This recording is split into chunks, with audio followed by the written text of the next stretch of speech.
వాళ్ళు ఎవరో ఒక అమ్మాయిని అడ్డం పెట్టుకుని వాళ్ళు చేయని నేరాన్ని చేసినట్టుగా ప్లాన్ చేశారు. అది కుట్ర అని తెలుసుకున్నాము. ఎవరైతే కేసు పెట్టారో ఆ అమ్మాయి ఏం జరిగిందో చెప్తుంది.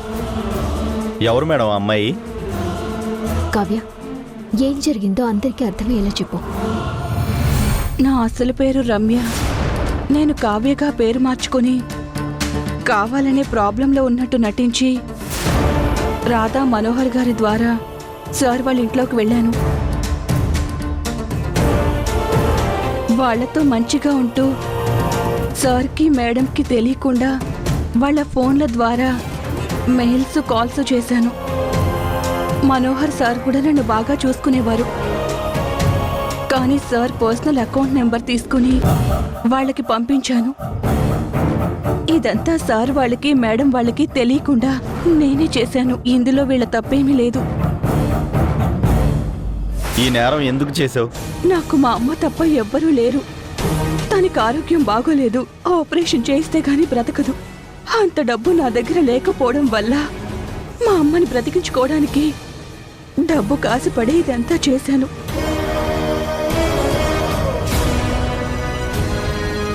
ఇదంతా చేయించిందెవరు? అతనెవరో నాకు తెలీదు.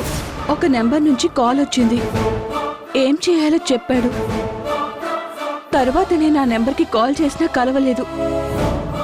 ఇంకేదైనా చేయాల్సి వస్తే వీళ్లతో చెప్పి నాతో చేయించేవాడు.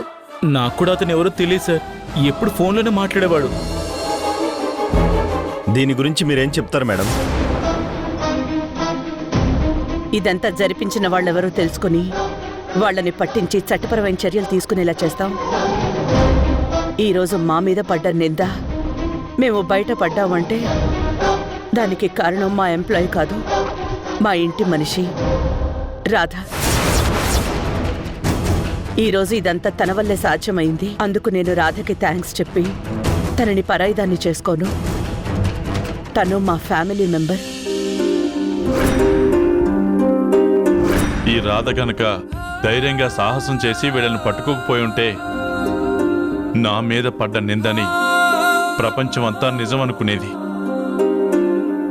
చెయ్యని తప్పుకి నిందని భరించడం అంటే చనిపోవడంతో సమానం.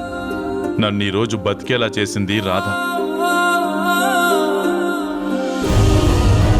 మమ్మల్ని అందరినీ తప్పుగా అర్థం చేసుకున్నా, మా మీద నిందలు వేసి అరెస్ట్ చేసినా, మమ్మల్ని అనరాని మాటలు అన్నా సరే మా మీద నమ్మకంతో రాధ తన తెలివితేటలను ఉపయోగించి మమ్మల్ని బయటికి తీసుకొచ్చింది. చట్టాన్ని న్యాయాన్ని కాపాడాల్సిన వ్యక్తులు కనిపించిన ఆధారాలని నిజమనుకొని తమ అధికారాల్ని అడ్డం పెట్టుకొని అసహ్యంగా ప్రవర్తించారు. కానీ రాధ వాళ్ళు చేయాల్సిన పని తను చేసి ఈరోజు ఇక్కడ కొందరు ఆఫీసర్ల కళ్ళు తెరిపించింది. అందుకే ఈరోజు నేను రాధను అభినందిస్తున్నాను. ఎస్ఐ గారు, ఇకనైనా మీ అధికారాన్ని ఉపయోగించి నిజాలు తెలుసుకొని నడుచుకోండి. పోలీసు వారందరికీ థ్యాంక్ యూ. ఇది జరిగిన నిజాన్ని అందరికీ అర్థమయ్యేలా నిర్భయంగా తెలియజేయండి. అందరికీ థ్యాంక్ యూ.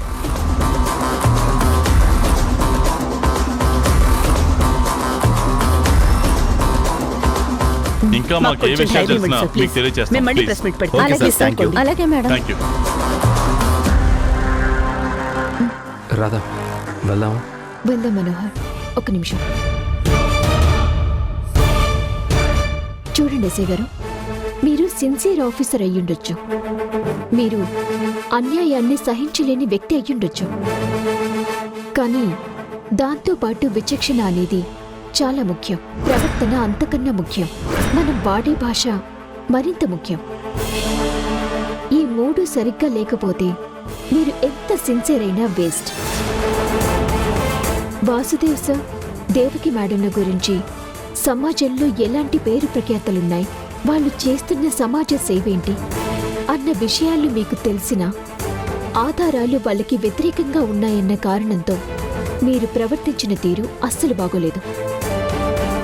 నిన్న మీరు నమ్మిన ఆధారాలు ఈరోజు ఎందుకో పనికి రాకుండా పోయాయి. అందుకే కొన్నిసార్లు కంటికి కనిపిస్తున్న నిజాల కంటే కనిపించని సత్యాన్ని గుర్తించాలి. అది పోలీసుల పని. కానిస్టేబుల్ వీళ్ళని తీసుకెళ్ళండి.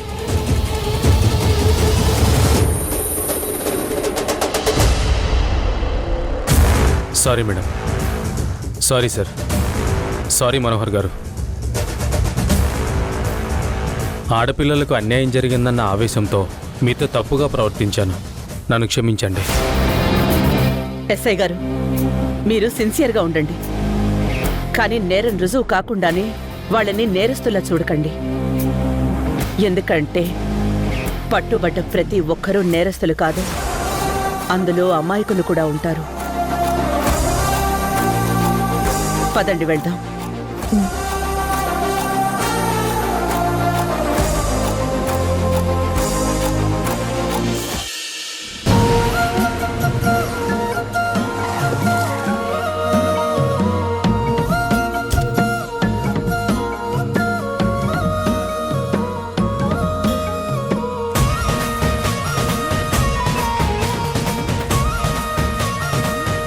వాసు,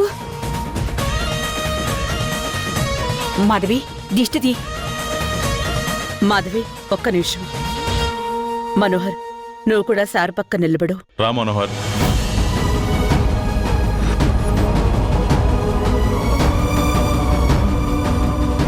మనోహర్,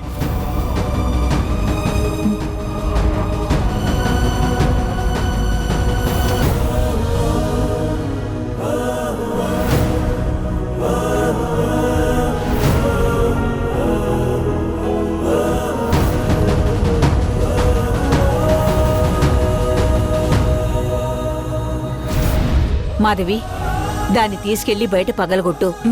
దీంతో మన మీదున్న దిష్టి మొత్తం పటాపంచులైపోవాలి. అలాగే అత్తయ్య. వెళ్ళు.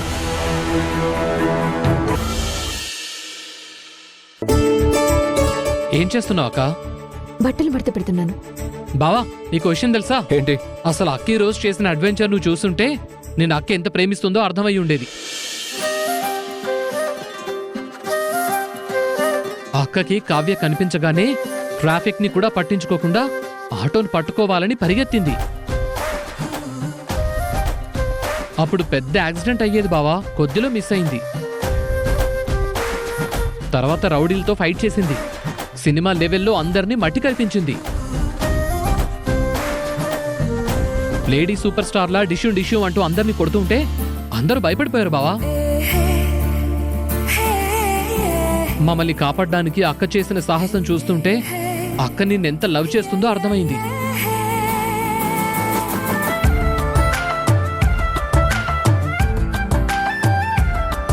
అవునా రాధా? నా కోసం ఇంత చేసావా? నన్ను అంత ప్రేమిస్తున్నావా నువ్వు? అంత లేదు, ఎక్కువగా ఊహించుకోకు. స్నేహధర్మంలో భాగంగా ఇదంతా చేశాను. పైగా వాసుదేవ్ సార్ కూడా పోలీస్ స్టేషన్లో ఉన్నారు కదా. అవును, నువ్వంటే అంత అభిమానం. సరే ఉండు, నీకోసం పాలు తీసుకొస్తాను.